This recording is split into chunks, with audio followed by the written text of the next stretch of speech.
Everyone, নতুন একটি ভিডিওতে আপনাদের সবাইকে স্বাগতম। বুলগেরিয়ান ভিসা প্রত্যাশীদের জন্য দারুণ একটা খবর, সেটা হচ্ছে বুলগেরিয়ার ডি টাইপ ভিসা বিএফএস থেকে নেওয়া যাবে।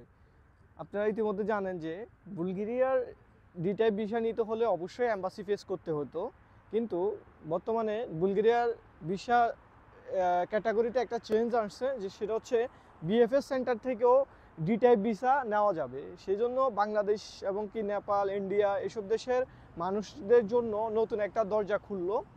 তো বিএফএস সেন্টার থেকে ভিসা নেওয়া যাবে, তবে তারপরেও কিন্তু আপনাদেরকে ইন্ডিয়া যাইতে হবে। আমি টোটাল বিষয়টা নিয়ে আলোচনা করব, সেই সাথে বুলগেরিয়ার স্টুডেন্ট এবং কি ওয়ার্ক ভিসায় যারা নতুন করে অ্যাপ্লাই করতে চান তাদের জন্য করণীয় কী, তারা কিভাবে নিজেদেরকে প্রস্তুত করবেন, আর কিভাবে বিএফএস এর অ্যাপয়েন্টমেন্ট ডেট নিতে হয় সে বিষয়ে একটু আলোচনা করব। সুতরাং পুরো ভিডিওটা জুড়ে আপনাদের জন্য অনেক অনেক ইনফরমেশন থাকবে। তো শুরুতে আমি যদি বলি, বুলগেরিয়া এতদিন ছিল ডি টাইপ ভিসার জন্য লং টার্ম বা ডি টাইপ ভিসার জন্য এম্বাসিতে সাবমিশন করতে হতো, আর সি টাইপ ভিসা বিএফএস থেকে নেওয়া যেত। কিন্তু বর্তমানে তারা চেঞ্জ আসছে, নভেম্বরের 1 তারিখ থেকে ইন্ডিয়াতে 16টার মতো বিএফএস আছে, বিএফএস সেন্টার আছে, বিএফএস গ্লোবাল সেন্টার আছে। ওই সেন্টারগুলো থেকে ডি টাইপ ভিসাও নেওয়া যাবে। কি অবস্থা? বাংলাদেশি ভাই ফুড ডেলিভারি দিচ্ছে। আচ্ছা, যাই হোক, আরে আমি গোলায় ফেলতেছি। তো বিএফএস থেকে আপনারা D type visa, long time visa নিতে পারবেন। সেক্ষেত্রে আগে যেরকম একটা ইন্ডিয়ান এম্বাসিতে, যে বুলগেরিয়ান এম্বাসি আছে, ওইখান থেকে অ্যাপয়েন্টমেন্ট ডেট সঠিকভাবে পাওয়া যাইতো না। তো অ্যাপয়েন্টমেন্ট ডেট না পাওয়ার কারণে অনেকে ওয়ার্ক পারমিট নিয়ে, অনেকে মিনিস্ট্রি অ্যাপ্রুভাল নিয়ে স্টুডেন্ট ভিসা, ওয়ার্ক ভিসার জন্য ঝুলে থাকতেন। কিন্তু এই সমস্যাটার একটু হলেও সমাধান হলো। তারপরে এখন পর্যন্ত আপনাদেরকে ইন্ডিয়া যাইতে হবে, বাংলাদেশ থেকে হবে না। সেই কারণে আপনাদেরকে অবশ্যই ইন্ডিয়া যাইতে হবে। তবে আমি একটা আশাবাদী যে বাংলাদেশেও বিএফএসটা চালু হওয়ার সম্ভাবনা রয়েছে, তবে এখনও চালু হয় না অফিসিয়ালি। সামনে যদি এটা নিয়ে আপডেট আসে বা চালু হয়, আমি আপনাদেরকে জানানোর চেষ্টা করব। আর হচ্ছে সবচেয়ে বড় যে বিষয়টা, সেটা হচ্ছে কীভাবে আমরা বিএফএস থেকে বিএফএস থেকে বিএফএস অ্যাপয়েন্টমেন্ট ডেট নিব ভিসার জন্য, সেটা হচ্ছে সবচেয়ে গুরুত্বপূর্ণ বিষয়। তো আমাদেরকে বিএফএস থেকে একটা অ্যাকাউন্ট, নিজস্ব জিমেল দিয়ে অ্যাকাউন্ট খুলতে হবে, আর অ্যাকাউন্ট খুলে দেন আমরা অ্যাপয়েন্টমেন্ট ডেট নিতে পারবো। সকল ডকুমেন্টস প্রোভাইড করে অ্যাপয়েন্টমেন্ট ডেট নিতে পারবো। তবে এখানে একটা চ্যালেঞ্জিং পয়েন্ট আছে, বিএফএস গ্লোবাল বা বিএফএস এর অ্যাপয়েন্টমেন্ট ডেট নিয়েও কিন্তু একটা বাণিজ্য চলে। কিছু হ্যাকার গ্রুপ আছে, কিছু এক্সপার্ট আছে, তারা হচ্ছে আগেভাগে অ্যাপয়েন্টমেন্ট ডেটগুলো নিয়ে ফেলে। তো এটা নিয়েও কিছু সিন্ডিকেট শুরু হবে। আপনাদেরকে হয়তো টাকা দিয়ে বিএফএস অ্যাপয়েন্টমেন্ট ডেটও কিনতে হতে পারে। যদি নিজেরা নিতে পারেন ভালো, যদি ক্যান্ডিডেট বেশি হয় সেক্ষেত্রে দেখা গেছে যে আপনারা নিজেরা নিতে পারবেন না, কারণ হচ্ছে দেখা গেছে যে হ্যাকাররা আগেভাগে অ্যাপয়েন্টমেন্ট ডেটগুলো নিয়ে ফেলবে। তো এটা প্রতিকূলতা আছে। তো নভেম্বরের 1 তারিখ থেকে যখন চালু হবে তখন বলা যাবে। আর বাংলাদেশ থেকে এখনও যাচ্ছে না। মাস্ট বি বুলগেরিয়ার ভিসা নিতে হলে ডি টাইপ হোক, সি টাইপ হোক, আপনাদেরকে ইন্ডিয়া যাইতে হবে। এটা হচ্ছে বিষয়।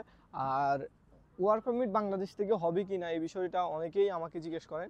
বাংলাদেশ থেকে ওয়ার্ক পারমিট হয় বা হবে, কিন্তু এখানে কিছু জটিলতা আছে। যেমন এতদিন ধরে বাংলাদেশিদেরকে ওয়ার্ক পারমিট দিলে ওরা সঠিক টাইমে বুলগেরিয়াতে আসতে পারতো না, সেই জন্য কোম্পানিগুলা বাংলাদেশিদেরকে নিতে আগ্রহী কম দেখায়। যদি বাংলাদেশিরা মিডিল ইস্টে কোথাও, যেসব দেশে বুলগেরিয়ান এম্বাসি আছে সেসব দেশ থেকে যদি অ্যাপ্লাই করতো তাহলে অ্যাকসেপ্ট করতো, কিন্তু বেশিরভাগ বাংলাদেশিদেরকে অ্যাকসেপ্ট করতে চায় না। কারণ হচ্ছে অনেক কোম্পানি আছে বাংলাদেশিদেরকে পারমিট দিচ্ছে, কিন্তু বাংলাদেশিরা 1 বছরও এম্বাসিও ফেসও করতে পারে না, আসতেও পারে না।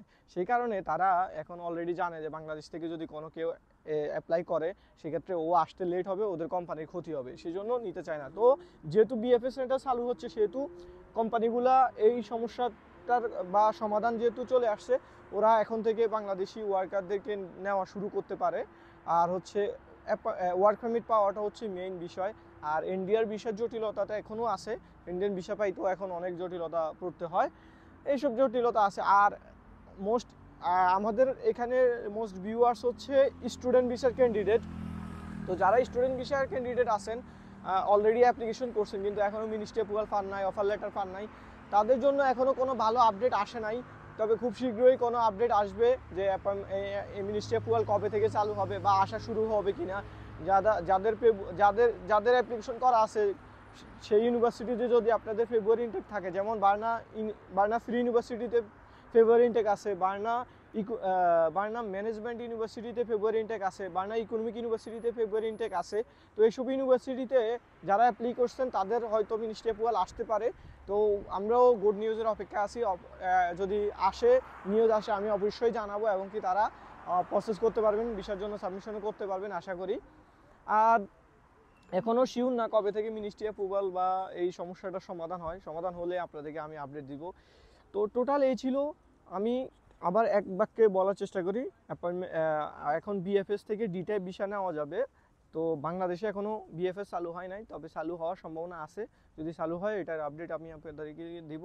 তবে আপনাদেরকে ইন্ডিয়ার 16টার মতো বিএফএস আছে, এই কলকাতাতেও বিএফএস সেন্টার আছে।